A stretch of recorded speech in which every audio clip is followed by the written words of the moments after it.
Hi guys, I'm Corey Bromfield, the swine extension vet at the University of Missouri, and I get to introduce our next speaker, Dr. Micah Jansen.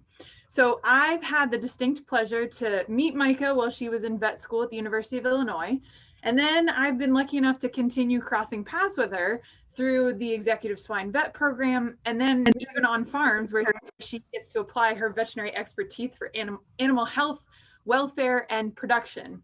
And sometimes we sneak in a few vet students that, might be interested in following that swine vet path.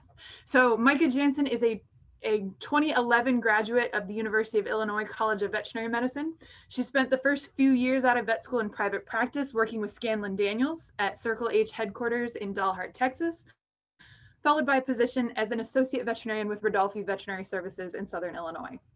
Micah joined Zoetis in October of 2015 as a technical services veterinarian and has been working with accounts based in the state of Illinois. Recently, she's taken on the role of veterinary manager and assists in co-managing the Zoetis pork technical services team. So, Dr. Micah Jansen, take it from here.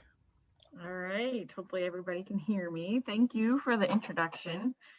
And thank you to the committee for allowing me to be a part of this conference. I'm really excited, and I know that things are weird this year, and so things aren't normal, but it's not normal to what you guys usually are able to put on, but I think you have an exciting lineup, and I think that the opportunity to be able to reach further from your region than normal is actually potentially advantage. So what I have the opportunity to talk with you guys about today is looking at vaccinology, so use of vaccines. And as Dr. Bromfield mentioned, I am a swine veterinarian, so we're going to talk a lot about pigs today.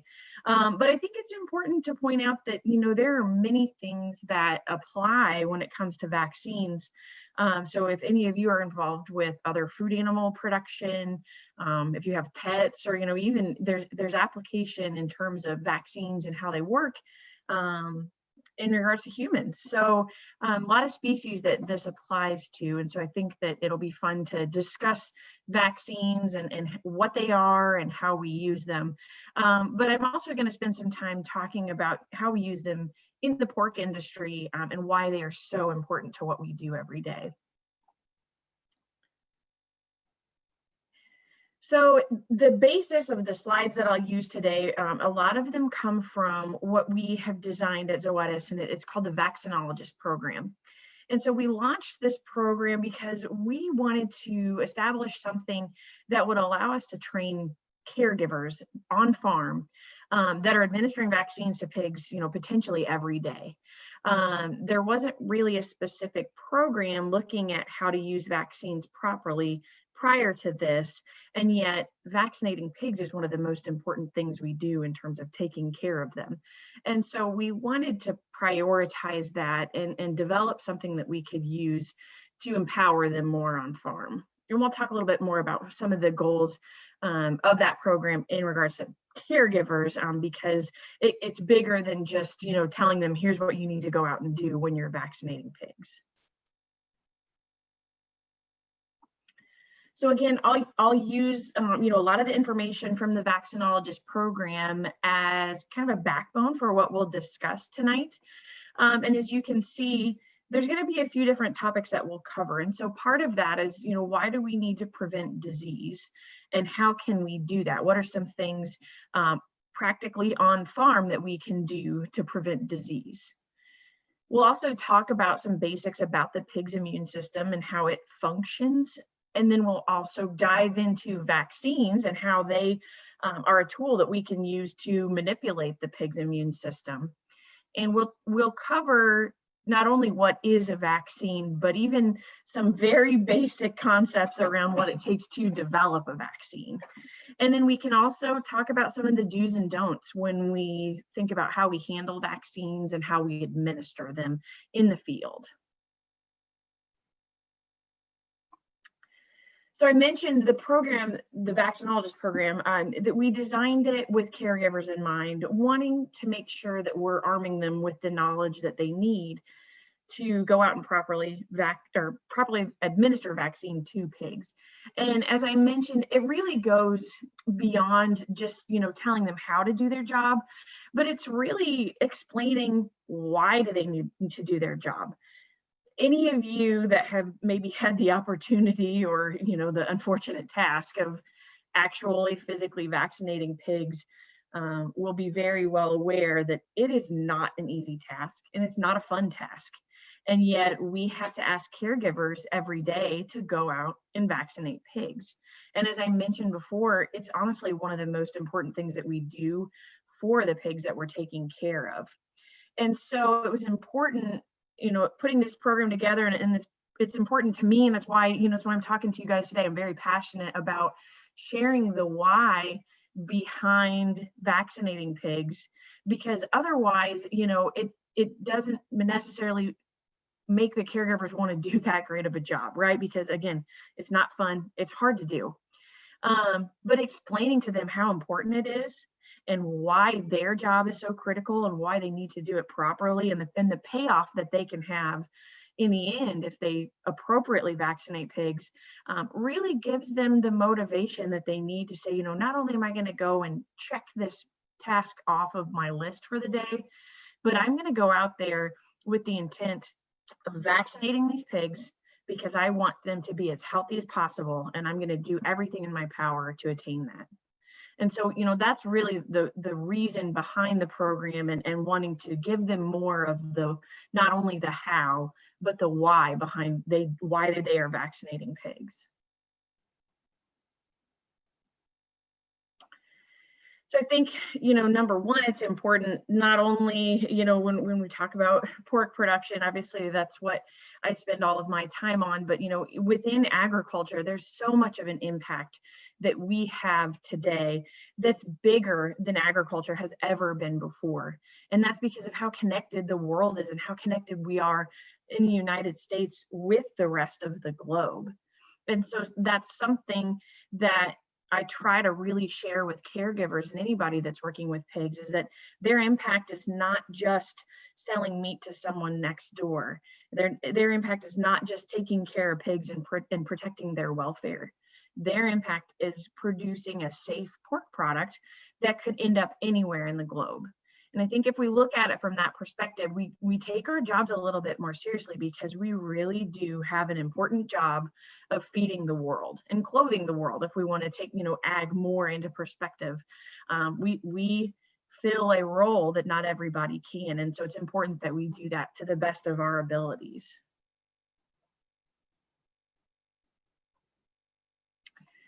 So with vaccination, obviously the key goal is to make sure that we are doing everything in our power to prevent disease.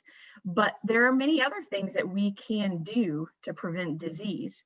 And so I'm going to walk through, why that's important, and then also a few examples of how we can attain that, or how we can achieve that. So in terms of, preventing disease, one of the benefits that we can attain if we are doing a good job of preventing disease is improving our ability to use antibiotics responsibly. Many of you who are involved with production, like, livestock and food animal production, will know that we are very limited today, not only in the number of antibiotics that we can use, but also how we can use those antibiotics. And because of that, we have to constantly focus on making sure that we are being as responsible with our antibiotics as possible. And there are many steps that go into that, working with a veterinarian to develop appropriate treatment protocols, even as we talk about disease prevention, again, working with your veterinarian to develop those health protocols, making sure we're abiding by those. There's many of those steps that are important. But step one is, if we can prevent disease, there's no reason to use antibiotics. And so, or at least in, a specific population or a specific animal, if they don't get sick, they don't need antibiotic. So again, step one of responsible antibiotic use is minimizing the amount of disease that we are having occur within our, population of pigs or whatever species that we're discussing. And so that's really key as we talk about disease prevention, is to remember that there's many benefits to preventing disease, including reduction of the need for antibiotics.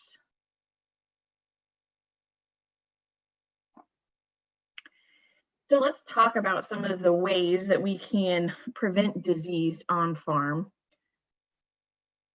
And within the pork industry, this word we use very often, and it's not just the pork industry. We kind of copied after the poultry industry, to be honest, when we adopted new measures of biosecurity. But many food producing species are now, starting to implement different biosecurity protocols to find ways to reduce the likelihood of disease introduction. And so when I talk about biosecurity, for those of you that aren't familiar with the term, we're really looking at different practices that we can put into place on a farm, or just even as individuals that are working with farms, things that we can put into place in our everyday activities that will reduce the likelihood that we will introduce a new pathogen to a susceptible population of animals, or maybe even just a susceptible individual. And so some of that will change depending on whether we're talking about external or internal biosecurity. So when I use the term external biosecurity, we're really talking about keeping a pathogen, a new pathogen, out of a population of animals. So for example, this could be this red barn that you can hopefully see there on the screen. If that's a herd that I'm going to go visit as their veterinarian, then there are some steps that I know I have the farm put in place that are external biosecurity measures. And then there's even steps that I myself as a visitor will take to make sure I'm protecting their health and I'm following their external biosecurity practices. One that is, if you're not exposed to it, it sounds a little weird, but this is common, and honestly, anymore, most new facilities that are built, and even some old facilities, are retrofitted to include what we call shower in, shower out facilities. And so what that means is, again, if I'm coming into this barn as the herd veterinarian and I want to go and inspect the pigs that are inside the barn, I will shower into the facility. So I take a shower, full shower, like I normally would to go get ready in the morning. And then I will wear farm specific clothing that's been provided by the farm on the other side of the shower. And so we have that separation of clean and dirty. We call it the clean dirty line. And that really helps us understand, where the cutoff is of the inside of the farm and the outside of the farm. And that showering process and wearing farm specific clothing reduces the likelihood that if I, somehow was outside and had a contaminant or a pathogen on my person, maybe on my shoes, maybe on some of the equipment I'm bringing in, I would be washing and disinfecting equipment if there was something going into the barn with me. But all of those steps of the shower in, shower out process and the establishment of a clean, dirty line is to reduce the likelihood that we're bringing an outside pathogen into that herd of animals. So that's one example of external biosecurity. There's other measures that we put into place, especially with how we move animals. So if we're going to be bringing a new group of pigs into a site, let's say we have some new gilts that are coming in that will be joining the sow herd and getting bred, and they'll be spending time there and producing piglets for the farm. We often will use practices such as isolating them for a period of time, or even a combination of isolation and then also diagnostic monitoring. And so with that, we can look even for specific pathogens that we're concerned about and we want to make sure that they're not positive for. We will monitor them with diagnostics before they get to enter the sow herd. So that's another example of external biosecurity that would be pretty common practice within the industry. Again, reducing the likelihood that we have disease occurring. And so then that helps us, ensure that they're going to have good performance. We can reduce the likelihood for antibiotic use, and we can protect their welfare, just knowing that, we're not going to be getting them sick. Internal biosecurity on the flip side, so I mentioned, external is really focusing on the population of animals and not getting the population sick. Internal biosecurity is more focused on, movement of a pathogen around inside a facility. So a couple examples of that would be, if we are going to move a group of pigs out of one room and then bring a new group in, we will almost always wash and disinfect that room before the new group of pigs gets to enter. So that reduces the likelihood that there's anything left behind from the other group that could potentially get the new pigs sick. Another example would be if we're working with baby pigs in the farrowing house, they're divided up into litters, and typically they're in farrowing crates. And what we can do is, let's say there's a litter of pigs that has developed a little bit of diarrhea. If we need to go out and do something to the population, pick them up for any reason, whether that's to maybe give them a vaccine or a treatment or anything like that that requires handling, we will always leave the piglets that have diarrhea to the very last of the day. And the reason is that we don't want to pick them up, get our hands or our equipment contaminated, and then move that into a new litter of pigs that could then potentially develop diarrhea. So that's just another example of internal biosecurity that we would put into place with pigs to make sure that they're not, we're not getting them sick from other animals that are within the farm.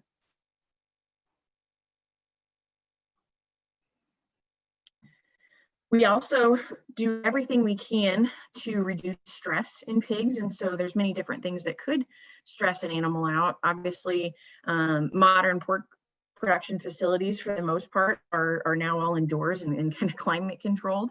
And that really does help us reduce the stress of those animals. They don't have to deal with the cold in the winter because the barns are heated. And while barns get a little hot in the summer, we're able to really ramp up ventilation and keep them cooled down by constantly moving air through. So we're really able to control their environments and make them comfortable regardless of what the weather is outside. We can also look at, how we're handling and interacting with pigs to make sure we're getting them used to human interaction. And so being around people doesn't stress them out. And we can even, we always make sure that they have plenty of space to lay down, run around. They have free access to feed and water. All of these things that are really important just to make sure that we're not stressing pigs out. And there's several reasons that we do that. Number one is that we want to protect their welfare. We want to be good stewards of these animals because that's what, we're taking care of them and they are providing us with a product, but it's our job to protect their welfare during that time that we're taking care of them. So that's obviously a huge priority. Number two, we want to make sure that these pigs are performing to their best. And so a stressed pig is not going to grow as efficiently or as quickly as a pig that's not stressed. And so it's another reason to make sure we're protecting their welfare and that we're not stressing them out so their performance isn't affected. The final reason, and very important to what we're discussing today, is that anytime an animal, regardless if it's a pig or, if we're talking about cattle or humans even, stress on an animal weakens their immune system. It really reduces the ability of that immune system to respond to disease or even to things like vaccination. And so by preventing stress, we're really giving their immune system the best chance to be able to fight off pathogens if they do encounter them. And so those reasons are really important to why we continue to make sure we are reducing stress in pigs at all times.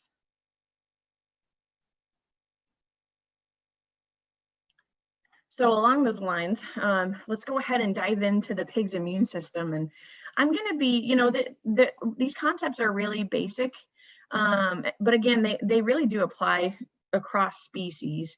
And, we're talking big picture. Immunology is something that's very challenging, and it continues to change every day. I've had the opportunity to take some continuing ed courses with immunology, and I'll tell you, even being a 2011 graduate, immunology has changed a lot even since I graduated. So it's a constantly changing field, and it's a very interesting field. But really the basics don't tend to change in how the pig's immune system works. So we can divide the pig's immune system up in a couple of different ways. And so number one, we divide it up between the innate immune response and the adaptive immune response. And so we'll talk about the details within each of these systems. But just know that with the innate immune response, we're really thinking about the things that a pig's body and immune system can do that are fairly generalized, and just kind of protect against all outsiders or all outside pathogens. And then when we think about the adaptive immune system, it's something that's a little more specialized. So it's more specific to certain pathogens, and really targeting those in a specific way because it's been prepared to do that.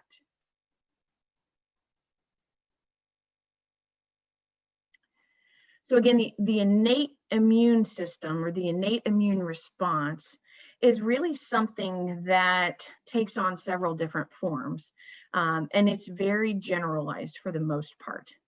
And as you can see in this image, there's some pretty basic things that we can think of that are truly a part of the innate immune response. And so that could include skin. So, the pig has skin covering its body, and that means that, pathogens can't just walk right up to the lungs. There is a barrier there that's preventing pathogens from entering the pig's body directly. There's even things like, with the stomach, there's stomach acid that's present inside the stomach, and that lowers the pH of the stomach, and it provides an environment that's not very friendly for different pathogens in terms of surviving, whether we're talking about a virus or a bacteria. That low pH in the stomach is not a very ideal environment for them to thrive in, and so it often can help in killing those pathogens off. And any of you that have worked with pigs, I know the saying is curiosity killed the cat, but I think the pig would truly either win or it would give the cat a run for its money, because pigs just constantly are licking everything and eating everything. And so, having that feature is very important for them, that, we know that they're going to get challenged with a broad scope of different pathogens throughout any given day or really any given minute. And so again, that stomach acid that's lowering the pH in the stomach is key for them to not get sick from just, random things that they're constantly consuming.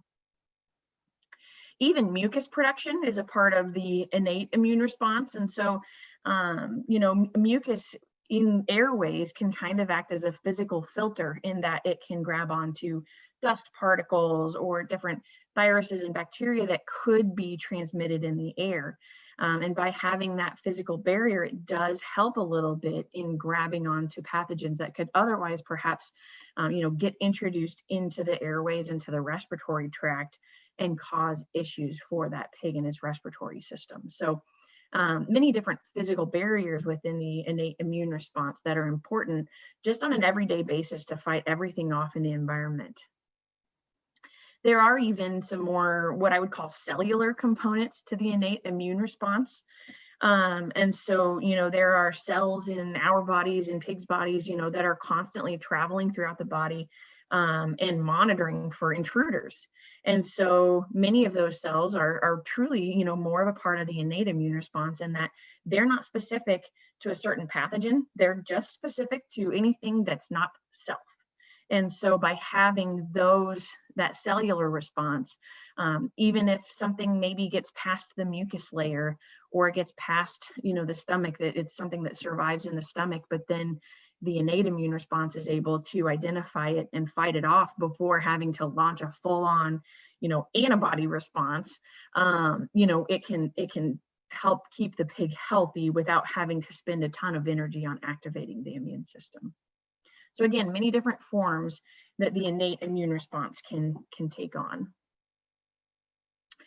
when we think about the adaptive immune system, as I mentioned, this is a little bit more specialized. And so with the adaptive immune system, a key example would be those antibodies that I just mentioned. So antibody production is a part of the adaptive immune system, and it requires exposure to the pathogen in some way, shape, or form. But I'll say that with the criteria that we could also have something like passive immunity, and we'll talk about that in just a second. But passive immunity means that it might not require direct exposure by that individual animal. Perhaps their mother could have been exposed.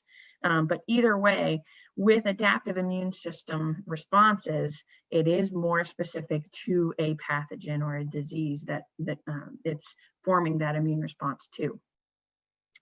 So going back to the passive immune response, again, antibodies have to be formed after exposure to a disease, but nature has kind of, factored that in and allowed what is called passive immunity to be passed on from the mother to her offspring.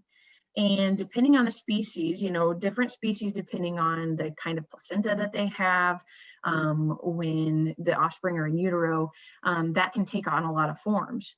For pigs, they are not able to receive any antibodies while they are in utero. And so because of that, all of the passive immunity that they receive is through colostrum. And that's why you'll find that within the pork industry, we spend a lot of time and put a lot of emphasis on how important it is to get colostrum into pigs. Because if we don't get that colostrum into pigs, then they are not receiving those antibodies from the dam. And so we really want to make sure we're doing everything possible to get those antibodies, get that colostrum into those pigs and get the antibodies into those pigs. Now, passive immunity isn't forever. It's a temporary solution in which, whatever the mom has been exposed to, we can have an immune response to those pathogens as long as the piglets are consuming colostrum and getting that passive immunity. But over time, those antibodies do disappear. And so what happens is we need those pigs to start forming their own active immunity. And so with active immunity, we are talking about either exposure to a disease itself, so actually being exposed to the pathogen, whether it's a virus or a bacteria, being exposed to the actual pathogen itself, or we can also see active immunity that's developed when we use vaccine. And so that's where vaccine becomes so important in developing active immunity. We can allow animals, specifically pigs, but a vaccine allows an animal to form an active immune response without, maybe some of the negative side effects that we incur when we have exposure to an actual live pathogen or to a full kind of field strength pathogen.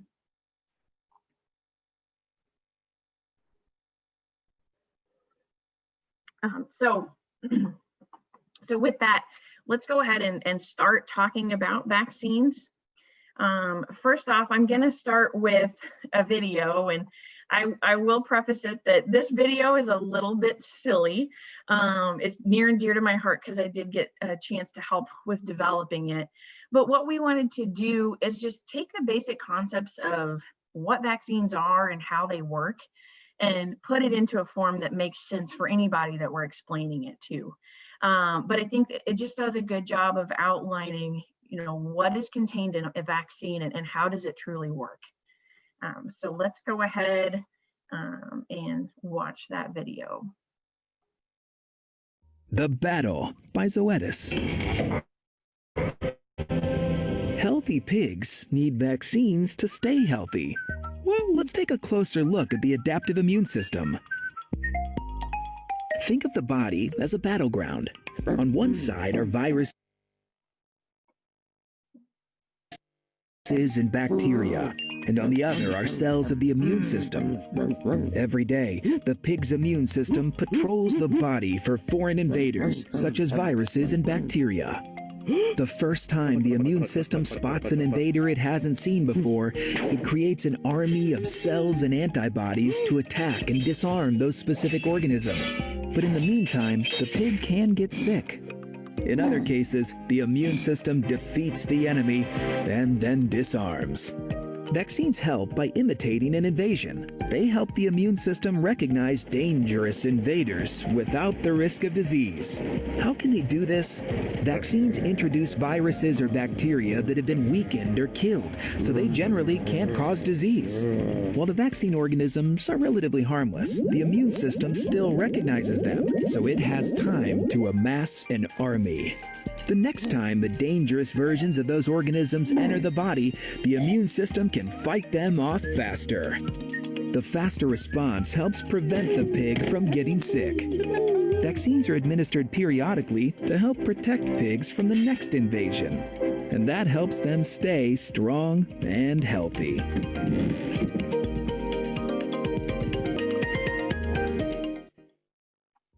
All right, so like I said, that video is a little bit silly, but it really just kind of outlines the key concepts of a vaccine, what a vaccine is, and it can take on many different forms. But it's a killed or weakened version of the pathogen that we want to protect that animal against. And so that allows us to expose the animal, and that allows them to develop that immune response to form antibodies against the pathogen. But at the same time, it's weakened enough that it's not going to make that animal get sick the way that the full-fledged pathogen really would. So it's just a very quick explanation of what vaccines are. So one thing, and this isn't a part of the full-on Vaccinologist program, but I wanted to just give you guys kind of a taste of, what's behind vaccines and what does it take to develop them. And so this is a very, very, very simplified version of what it takes to bring a vaccine to market. And I think there's not any way that I can really express the amount of time and energy that it takes and knowledge really that it takes to bring these vaccines to market. But I wanted to simplify it down into a few steps of really what has to happen to produce a vaccine. And so, really step one is just number one, identifying the need for a product. So whether that's for a new pathogen that's circulating, or maybe just a new technology to be applied to a pathogen that maybe we already have vaccines for. But number one is we have to identify, what are we going to be developing? What pathogen are we going to vaccinate against? And how are we going to do it? What technology are we going to use to accomplish that? So you'll be able to see here, I'll have some screenshots, and this is just walking through. It's a Pig Health Today. It's a publication that Zoetis works with, and they have a variety of topics. I encourage you, if you haven't seen anything about Pig Health Today, if you have interest in pigs and swine health, I encourage you to check it out. It's a really great publication. But so you'll see some screenshots of some topics from Pig Health Today, outlining some of the steps that we have taken in bringing one of our products to market. So that product is called Fostera Gold PCB MH. And, these are just some examples of the steps that it took to bring that product to our customers. So, number one, again, a new technology. This vaccine specifically offers what's called a chimera technology. So we identified the technology, we developed the vaccine and made sure that it was something that we could produce in enough of a scale to be able to serve our customers in the swine industry. So that's step one. What the heck are we going to develop? Step two, and this is key. If this can't be proven, if this can't be demonstrated, then the product's not going to move forward, and that's safety. So I mentioned, the whole reason that we're vaccinating pigs is to be able to expose them to a disease without them getting sick. But if we can't administer our vaccine in a safe manner, if we can't administer it and then not get sick, then there's no reason to use the vaccine. We're not offering a benefit there. So we have to demonstrate safety in the species that we're going to be using it. And we even have to demonstrate safety in other species. So there's a lot of safety studies that go into the development of vaccines before they ever have any consideration for licensure.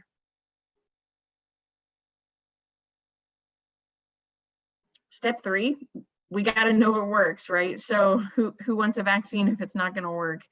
So again, I mentioned, the example product that I'm using here is Fostera Gold PCV-MH. And so it's a product that vaccinates against PCV2, which is often referred to as circovirus, and then also Mycoplasma pneumoniae. And so in developing this product, we not only had to come up with the technology and how we would produce the vaccine and that it was safe, but we have to go out and make sure that it works. It has to be efficacious, or again, there's not a reason to continue developing that product. And so that's a key step with vaccine development, is making sure that it's effective.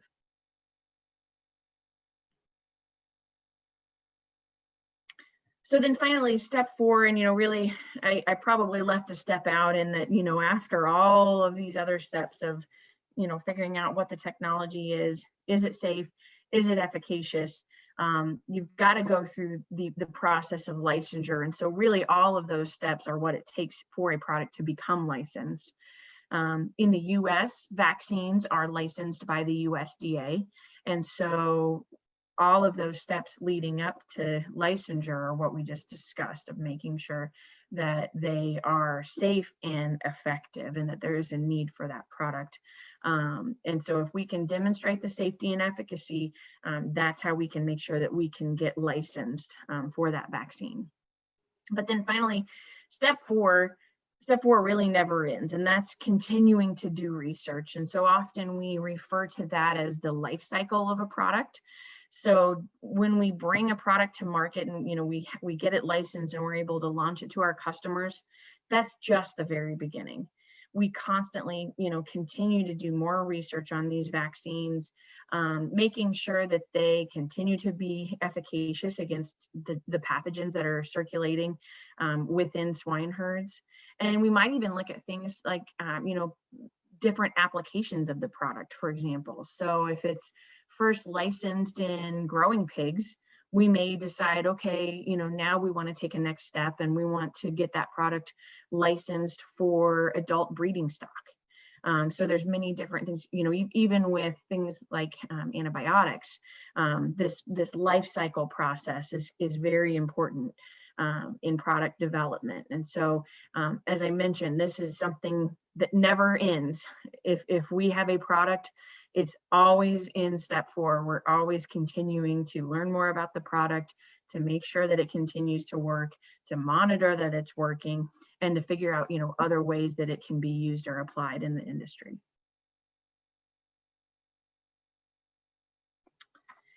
So again, as I mentioned earlier, the Vaccinologist program was designed to educate caregivers, and we've talked a lot already so far about the why. Why are we vaccinating pigs? How do those vaccines work? But as I mentioned, we do also cover the how, because we want to make sure that we're empowering them to go out and do their job well. So once we've gotten them to the point where they understand what they're doing and why they're doing it, we've got to make sure that they know how to do it properly. And so that's where we can get into some of the discussions around vaccine handling and proper administration on farm. So I'm not going to take the time tonight to go through all of the specifics that we review in the Vaccinologist training, but I thought we could kind of look at a few of the different key points that we hit on that are important for vaccine handling. And again, this is not something unique to vaccines for pigs. This is important for vaccines across the board. And again, there are differences between products. A majority of vaccines, I think I can safely say, would be made to be refrigerated. And so that's where, this 35 degrees to 45 degrees Fahrenheit would come into play. There are some outliers. There's some that can maybe be stored at room temperature, or others that maybe even require being either on dry ice or in an ultra low freezer. But for the most part, most vaccines do fall into that refrigerator zone. But even that, has its limitations. I mean, there's so many things that can go wrong with a fridge, whether it's, the fridge being dirty, perhaps, having a fridge that is not working properly. And so we could see it either getting too warm or too cold. And either of those extremes are not good for storage of vaccine. Honestly, especially too cold can pose some very significant risks. But so we just want to make sure that as we talk with caregivers, we review some of these concepts so that they understand, this is why we have the requirement of keeping vaccines in the fridge. And when they arrive to the farm, they need to be, placed in the fridge immediately and not just left out for tomorrow's job. So just a lot of those things that are really important for people who are working with vaccines every day to understand. Sometimes we'll go through the farm and help them, identify practices that they can improve on. And so this is a classic example of something that, we can identify as some ways to improve. So you can see we've got a fridge that's maybe not the cleanest in the world. And we even have, we have boxes of vaccine, and there's some concerns with that because if you're not getting proper airflow, the temperature regulation may not be what we want it to be. And we can even see, maybe some of these syringes that have vaccine in them. Number one, we don't know what vaccine that is or what product that is. And so that's concerning. But also, if a vaccine has left the bottle, we really, if it's not used that same day, we don't want it used again. And again, this applies across pigs, cattle, any species. We want to make sure that we're addressing that and really not using that product the next day. We want to use fresh vaccine out of the bottle. So those are some concepts that we often cover with caregivers when we're on farm and looking at some of these opportunities for improvement. PQA Plus is a program, those of you that maybe aren't familiar with it, it's the Pork Quality Assurance Program. And so that program helps caregivers identify best practices in pork production across the board, whether it's handling, you can see here we've got proper needle selection for, different sizes or stages of production of pigs. And so this is something that's important that we make sure to review with caregivers so they understand that even when they're selecting their equipment to go out and vaccinate, that they're choosing the right equipment so that it's being administered properly into the right location, whether that's within the muscle or depending on the species, perhaps they're administering vaccine under the skin. We want to make sure that we're empowering caregivers or anybody that's going to be going out and administering vaccine. We want to make sure that they're understanding what's required and what the most appropriate way to select equipment is for that stage of animal that they're vaccinating. Just a plug for the PQA Plus program. Again, it's a program that is developed and administered by the National Pork Board. And so it's a program that essentially everybody in the United States that works with pigs has to be certified. And so it helps us standardize those best practices of pork production. I know there's similar programs such as the Beef Quality Assurance Program. And so those are just great standardized programs to make sure, we're all on the same page and we know what's right on best practices for raising food animal species.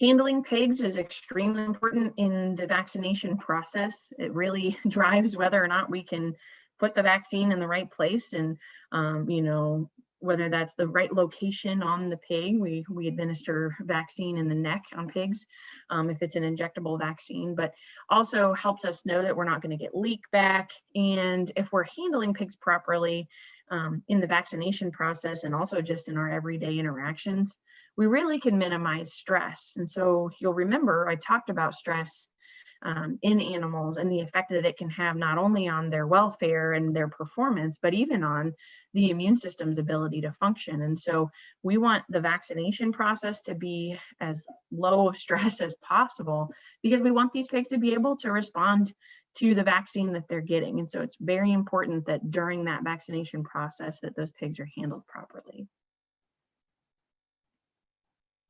And then finally, with caregivers, we walk through the importance of really having a plan when they're going to go vaccinate, making sure that they're taking the steps to calculate the number of doses that they're going to use, and even going so far as to calibrate the syringe that they're going to use to make sure that it's delivering the proper volume of vaccine to those animals. So a lot of things to check off the list that we just want to make sure that they're following to really ensure the most successful vaccination process as possible.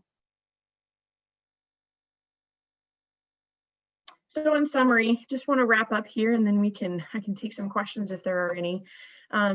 Disease prevention is extremely important, and that goes for pigs, that goes for any of the food animal species that we work with in the ag industry, and it even goes beyond that. It goes to our pets, and it goes to our families. Preventing disease in whatever way we can, whether that's through good health practices or especially through vaccination, is extremely important to prevent disease. When it comes to pigs, we really want to be able to protect their welfare. We want to ensure best performance as possible, and we want to make sure that we're enabling their immune systems to function properly. So we want to make sure that we're doing everything we can to prevent disease from coming in and setting them back. And so with that, in addition to the other steps such as biosecurity, we can use vaccines as a tool to prevent disease. I mentioned, kind of the basic process behind vaccine development, and so that's a very long and ongoing process, but really it doesn't even stop there, because the quality of the vaccine doesn't matter if it's not delivered the way it should be. And so that's where proper handling, timing of the vaccine administration in accordance with the herd veterinarian's protocols, and then also just proper administration of that vaccine to the animal are all very critical to make sure that that animal has the ability and the opportunity to respond to the vaccine that they're receiving. So with that, I will go ahead and stop and open up for any questions that you guys may have. Thank you, Dr. Jansen. We appreciate you coming and spending the evening with us and sharing that information. I'm a beef producer, but there were still and have been for many years. And so I still learned a lot of, things, especially about vaccine storage. I didn't realize that it needed to not be stored in the box, and, that was, a box of vaccine could potentially not keep as well. So just a lot of great information there. Charlotte, do we have any questions for Dr. Jansen? And while you get ready to share those, I want to point out that Kendra has just dropped a link to a Qualtrics survey in the chat box. And so if you have an opportunity to click on that, we appreciate everyone's evaluation of this evening's program. Charlotte, do we have questions? Yes, we do. We have a few questions. So when you were talking about the safety of vaccines that they come to the market, how long exactly does a vaccine last in the body after it's been injected, when we can eat when the animals are safe to consume or eat? Good question. So the typical withdrawal period for most vaccines that are used in pigs would be 21 days. So that's always a portion, in addition to looking for reactions when it comes to safety. That would also be part of those safety studies, is making sure that we understand the timeline in which those animals are able to clear that product from their system. So 21 days is the most common timeline that it takes between administration of the product and when we would want to market that animal. Okay, good, because the next question was, why is there a withdrawal period after giving the vaccine if the vaccines are safe? So you answered two questions in one. That's good. Thank you so much. Another question we received was with the shower in and shower out process. They wanted to know what your record of number of showers taken in a day. And then do you think that we could apply this concept of shower in and shower out to ourselves to help with the COVID control? Yep. So first question, my record, and I actually achieved this as a student, and I still have not beat it today, but my record was 13 showers in one day. But actually in all the years that I spent in private practice, I had one client that I worked with that entire time. And for one day a month, every month for that entire duration, I took 12 showers in one day. So I was very close to my record, but I never passed that 13 mark. So yeah, 13 was my record. Remind me what the second question was. I don't, the COVID. So applying yeah, that to COVID. would it apply to COVID? Yep. So I think this is actually something that is being done more and more with healthcare workers. And I say that I have a sister that's a physical therapist, and especially the hospital that she works with, as they have had different cases rising in their area, and they've known that they've had more individuals in and out that were COVID positive. She has begun essentially using the shower in, shower out method when she arrives home, before interacting with her two daughters who have some respiratory issues. And so I've heard of that with other people as well. And so that they will either, if they have shower facilities at the healthcare facilities they work with, or they will do it at home if they don't have access to those, but they will essentially, completely remove all of the clothing that they have worn when they were maybe at risk for getting contaminated, and then they'll take a full shower at that time. COVID, there are many viruses. It sounds weird because we think about using very strong disinfectants and, different things along those lines to try to kill viruses, but there's so many viruses that we really can make a difference on just by using soap and water. It can disturb the structure of the virus, and it can also physically, remove that. So, not only with COVID, but with other, influenzas are a really great example. We can destroy the outer coating of the influenza virus or the envelope just by using soap and water. And so I think that there's a lot of value behind the shower in and shower out process, or at least those basic concepts of, even just separation of using different clothes, that could be very successful at reducing the likelihood that virus or whatever pathogen we're talking about could be moved around from one person to another or one location to another. Good. Thank you. Another question is kind of along the same lines with the flu shot. One question is like, when we get the flu shot and it works, does it work similarly to the animal vaccination protocols, thus giving us the flu without actually getting sick or getting mildly sick? And then does that create a defense against flu illness? So, and I'll say this, flu, I'm very passionate about flu. I spend a lot of time on flu in pigs. So I'm glad somebody asked a flu question. So in humans, we now have two different forms of flu vaccine that are available. There's the regular kind of historical, what we're all used to, the injectable flu vaccine. And so that product is completely killed. There's nothing about that product that is live in any way. And so often what happens, and this really is something that applies, I'm going to say this about the killed flu vaccine, but it applies for a large number of vaccines across a large number of species. A majority of the vaccines that we use are, completely inactivated. So they are killed completely and they're not capable of causing disease in our bodies. But we all know that sometimes, especially, I have a 4-year-old and I'm expecting another here in December. So I'll be going through the whole vaccine administration thing again. But we know, we take our kids in to get immunized and they develop a fever maybe for a day or two. That reaction is not specific to the pathogen that we're vaccinating for. It's almost always a response to what's called the adjuvant. So adjuvant is something that's added to killed vaccines and sometimes modified live vaccines that have, maybe been weakened. But adjuvant is used to help develop the immune response or to make it a little more robust. Because sometimes when we inactivate pathogens, if we just injected the inactivated pathogen, we wouldn't get enough of a response to form an antibody response. They're that weakened.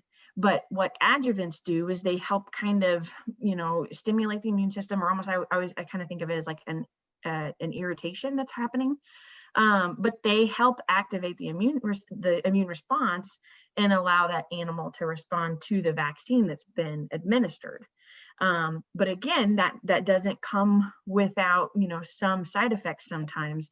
And so that's why we may see a fever that develops, or some people say, oh, I got the flu shot and then I got the flu. There's not really a way that you can get influenza from the flu vaccine. It's just that response to the adjuvant that's happening. So that's the side effect that we may see sometimes. And again, that applies to many different types of vaccine. Now, as I mentioned, there are 2 forms of flu vaccine that are available for humans, and actually the same is true for pigs. We now have what we would refer to as a live attenuated influenza vaccine that's available.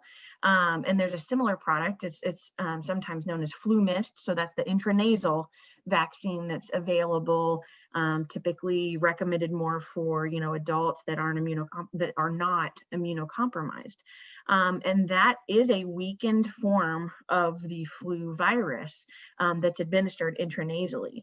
Now, it might sound scary, but actually, again, it's been weakened enough that it cannot go into the body and replicate and cause disease the way that we would see if we were really taking true flu and putting it into our bodies, or into a pig.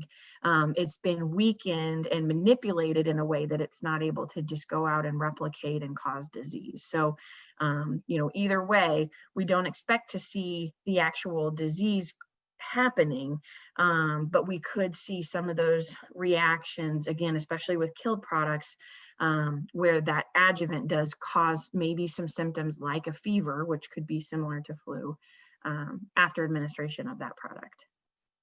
So hopefully that answered that question. Yeah, thank you. We just have one more question, I think. Well, we have 2 more questions, but I think we're running short on time. I don't know, Valerie, how are we doing? Go ahead and ask one of them anyway.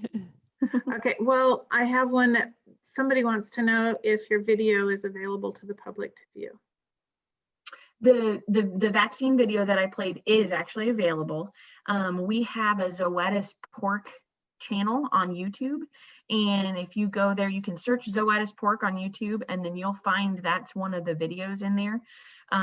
It's titled "The Battle" by Zoetis, I think, or something along those lines. But if you search, and here it looks like Dr. Bromfield's even providing the link there. So so that is available, and it's a great resource, especially if you're wanting to go out. If you've got, if you're working with people that are using vaccine, it's just a great simple explanation of how vaccines work. Okay. Do I have time for one more question, Yep. Valerie? Okay. Yes, go ahead. Because this is also tied to vaccine, and I think it's a good question. With the scrutiny and towards the use of antibiotics in animal agriculture, it's not always positive. And the perception of vaccines amongst the public, sometimes it's not so positive as well. There's people that are against vaccines. Do you think that the use of vaccines in animal agriculture will ever come under the same scrutiny as it is in human medicine, where people are anti-vaccine? I hope not. I know. Yeah, exactly. There are already, people. I think probably there's more concern around vaccine use, honestly, in small animal so far when it comes to veterinary species, than there are in food animal species. And I say that in that, sometimes there are concerns. Obviously, we all love our pets, and they are, near and dear to our hearts. And it is tough, I have horses, and, I hate when I have to vaccinate my horses, because I have one, for whatever reason, he's kind of a baby and he gets a fever every time. But the benefit outweighs the risk significantly. And so, there are people that get concerned. I think they do apply those thoughts about vaccines in humans to their pets as well. And there are concerns that they have. But I hope over time, I feel like maybe the anti-vax movement within humans has lost some traction. I think the push for vaccine with COVID here, you know, has been much different than I expected. You know, I really felt like some of the people that were more anti-vaccine seemed to be very receptive to a vaccine for COVID. And so, you know, I don't know if something like that continues to change people's minds and what they think about vaccines, but all we can do is just continue to go out and try to educate people as much as possible and help them understand that, you know, again, we have so many benefits to vaccines, and they do allow us to use fewer antibiotics by controlling disease. And so, you know, we just continue to push for education where it matters. And then also we have advocates that are on our side, you know, with the National Pork Board, the National Pork Producers Council, any of those organizations that are advocating for us in Washington on a daily basis. So we'll hope that that will continue and that we can continue to use vaccines to keep pigs healthy. Thank All you right. so very much. Go ahead, Valerie. Oh, no, I was just gonna wrap up and say thank you. And we appreciate all the information you shared with us, and glad you spent your evening with us. Thank you very much. Thank you for having me.